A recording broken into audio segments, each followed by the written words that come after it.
Hello and welcome to my channel. આજે આપણે ધોરણ 9 જે વિકાસ પરીક્ષા લક્ષી અસાઇનમેન્ટ છે એમાં આપણે section E write a paragraph એમાં આપણે નિબંધ જોઈશું. તો નિબંધમાં છે માય ફેવરિટ એનિમલ, તો એના વિશે આપણે જોઈએ. તો અહીંયા તમને પોઈન્ટ આપેલા છે કે યોર ફેવરેટ એનિમલ, એનું નામ લખવાનું, એને ડિસ્ક્રાઇબ કરવાનું, એને શા માટે તમે પસંદ કરો છો એ લખવાનું, અને એની કોઈ પણ એના રિલેટેડ કોઈ પણ સ્ટોરી હોય તો એ તમારે અહીંયા લખવાની રહેશે.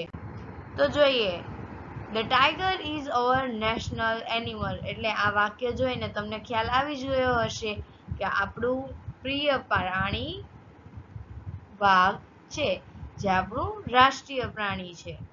ઇટ ઇઝ વાઇલ્ડ એનિમલ, એટલે કે તે જંગલી પ્રાણી છે. It is mainly found in જંગલ ઓફ બેંગાલ, એટલે કે મોટા ભાગે, મેઇનલી એટલે મોટા ભાગે, ફાઉન્ડ એટલે શોધવું, એ મોટા ભાગે બંગાળના જંગલોમાં જોવા મળે છે. The tiger is strong animal, tiger એ મજબૂત પ્રાણી છે. ઇટ્સ લુક ફ્રિકોશિયસ, તે વિકરાળ દેખાય છે.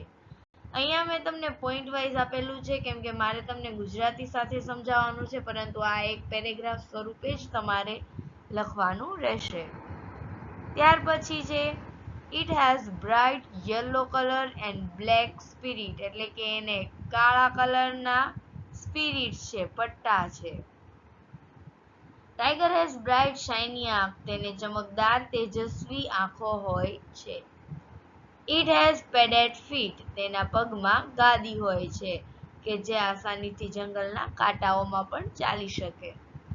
It can walk over or run without making noise, એ એટલો શાંતિથી ચાલે છે કે એના કોઈ પણ પ્રકારનો અવાજ આવતો નથી. The female tiger is called tigress, જે ફિમેલ ચિત્તામાં વાઘ હોય છે તેને વાઘણ કહેવામાં આવે છે, જે આ રીતનું દેખાય છે. The tiger is flash eating animal, તાજું માંસ ખાવા વાળું પ્રાણી છે. ધ હન્ટર ઇઝ પ્રે, તે તેના શિકારનો શિકાર કરે છે.